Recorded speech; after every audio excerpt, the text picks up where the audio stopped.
یہ دیکھیں جی اس وقت فوٹیج بھی ہم دیکھ سکتے ہیں کہ مفتی صاحب بھی موجود ہیں، یوسف سراج صاحب ہمارے بڑے پیارے بھائی ہیں، پیغام ٹیم کے پرماننٹ ممبر ہیں، ہماری ٹیم کا حصہ ہیں، وہ بھی وہاں پہ موجود ہیں، نعیم ناصف صاحب بھی وہاں پہ موجود ہیں، پیغام ٹی وی کی ٹیم بھی وہاں پہ موجود ہے۔ اچھا وہ ایکٹیویٹی مجھے تھوڑا بتائیے مفتی صاحب کہ جس طرح راشن کی تقسیم کے حوالے سے آپ مجھے بتا رہے تھے، مختلف جگہوں پہ آپ گئے ہیں، ایسی جگہوں پہ گئے جہاں پہ لوگ یہاں تک پانی تھا۔ یہ جو ابھی پانی والے آیا تھا نا، یہ وہ دوست ہے جو دور کھڑا تھا، اور اس کو ہم نے پانی میں ڈوبے ہوئے کو جا کر راشن دیا۔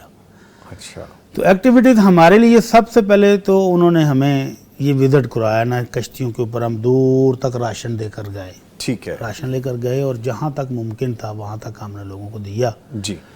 اور جب ادھر سے واپس موڑ رہے تھے تو جہاں جہاں ہمیں کوئی چھت پر کھڑا نظر آیا، کوئی دور کوئی شخص کھڑا نظر آیا تو کشتی اس کی طرف موڑی اور اس تک پہنچ کر اس کو راشن دے کر ہم واپس آئے۔ اور جب دوپہر کو واپس آئے تو ہمیں پتہ چلا جی ہم کھانا بھی دیتے ہیں اپنے کیمپ میں، تو ماشاءاللہ کھانے کی 6-7 دیگیں پکائی ہوئی تھیں، وہ پیکنگ کر کے لائے تھے۔ تو وہاں پر لوگوں کو ہجوم تھا، ایک ایک لقمے کو ترسے ہوئے لوگ، بچے بوڑھے بزرگ۔ پھر میں نے اور یوسف بھائی نے کھڑے ہو کر وہ کھانا سب لوگوں میں تقسیم کیا۔ وہ کھانا تقسیم کرنے کے بعد جب ہم واپس پہنچے تو پتہ چلا جی راشن بھی آج تقسیم کرنا ہے۔ تو یہ جو راشن ابھی آپ کو تصویروں میں نظر آ رہا ہے، تو یہ ہمارے نعیم ناصف صاحب بھائی نے بڑی محنت کے ساتھ ایسے لوگ چنے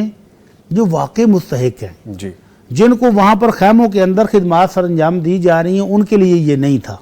کیونکہ ان کو تو 3 ٹائم کا کھانا صبح ناشتے میں بہترین اور دوپہر اور شام کا کھانا عزت کے ساتھ بٹھا کے دیا جا رہا ہے، ان کی مالی مدد بھی کی جا رہی ہے۔ تو یہ ان کے لیے تھا جو جن کو خیمے بھی نہیں مل سکے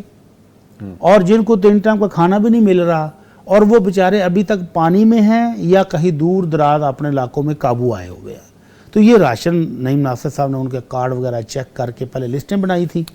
اس کے بعد ان لوگوں کو دیا گیا جو دور دراز پانی میں ہیں اور وہاں پر امدادی سرگرمیاں معطل ہیں اور وہاں تک پہنچنا بھی مشکل ہو رہا ہے۔ تو یہ وہ لوگ ہیں جن کو پھر راشن دیا گیا، ماشاءاللہ اچھا خاصا راشن ہے۔ تو ایک نارمل فیملی کا 1 ماہ کا راشن ہے تقریباً، یہ ٹھیک ہے، 15 کلو آٹے کا تھا اور 3 کلو چاول اور اس طرح دالیں اور چینی اور ضروریات کی پورا ایک پیکج بنایا، پورا پیکج تھا ماشاءاللہ۔ ٹھیک ہے۔ لوگوں کی ڈیمانڈ یہاں پہ کیا تھی؟ لوگ کیا کہہ رہے تھے کہ خوراک مل جائے سب سے پہلے؟ دیکھیں 2 طرح کے لوگ تھے نا، وہ درمیان میں جلال پور پیر والا میں موٹر وے ہے، جی موٹر وے کی مشرقی جانب پانی ہے، 30-35 کلومیٹر کا رقبہ پانی میں ڈوبا ہوا ہے۔ وہاں کے لوگ تو خیموں میں ہیں،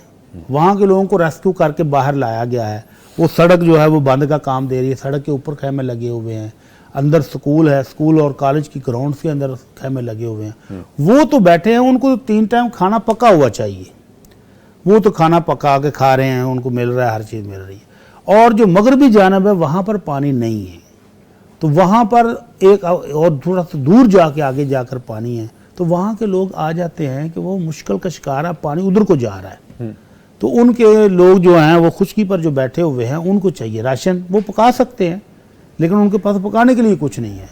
تو وہ پکا کے کھا رہے ہیں، تو ان کو لیے یہ چاہیے۔ اب جب یہ ختم ہو رہا ہے تو اب میڈیسن کی ضرورت ہے۔ وہاں پر بہت سارے لوگ آ رہے تھے جن کو الرجی ہو گئی ہے، پانی کی وجہ سے الرجی ہو گئی ہے، جسم پر پھوڑے پھنسیاں نکل رہے ہیں اور بے تحاشا لوگ آ رہے تھے، حتیٰ کہ ہمارے نعیم ناصر صاحب صبح کے ٹائم 70,000 روپے کی میڈیسن لے کر آئے، اور زور کے ٹائم جب ہم بورڈ پر واپس آئے تو کہتے ڈاکٹر صاحب کہتے ہیں جی میڈیسن ختم ہو گئی ہے، میں کیا دوں ان کو؟ تو مطلوبہ دوائیاں پوری نہیں ہو رہی تھیں۔ اور پھر خواتین کے مسائل ہیں، خواتین کے مسائل کو چیک کرنے کے لیے وہاں لیڈیز ڈاکٹر نہیں ہیں، اور اگر لیڈی ڈاکٹر ہے تو وہ متعلقہ دوائیاں نہیں ہیں۔ پہلے دن ہم نے دیکھا کہ 2 خواتین موجود تھیں گورنمنٹ کی طرف سے لیڈی ڈاکٹر کے طور پر، تو لیکن ان کے پاس وہ میڈیسن ہی نہیں ہے جو خواتین کو چاہیے۔ تو ہر بندے کی نہ کچھ ضروریات ایک دوسرے سے مختلف ہیں۔ یہاں پر ایک بزرگ ملا جو کہتا ہے جی میرے 4 گھر تھے، چاروں کے چاروں پانی میں بہہ گئے۔ اب اس کی ضرورت یہ ہے کہ وہ جب پانی اترے گا تو وہ گھر بنانے کے لیے اس کو کچھ چاہیے، اور زندہ جو موجود ہیں ان کو کھانے کے لیے بھی چاہیے، پہننے کے لیے کپڑے بھی چاہیے، بستر بھی چاہیے۔ تو ضروریات تو تمام ہر بندہ جو یہاں پر بیٹھا ہے اور جو یہاں کھا رہا ہے، پی رہا ہے، رہ رہا ہے، سو رہا ہے، وہ ساری چیزیں ہی وہاں مطلوب ہیں۔